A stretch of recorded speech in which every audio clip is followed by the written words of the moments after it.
Hello everyone! This is Mel Marquez with you. Today, I'm going to show you nail shaping in a close-up view.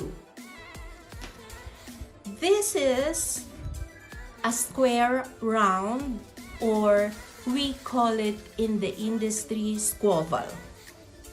So, straight at the free edge, but without corners. So, how do you do this so quick?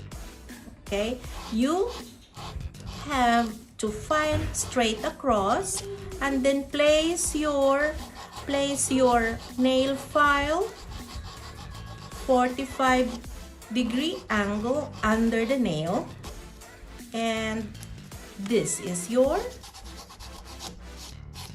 squaval or square oval.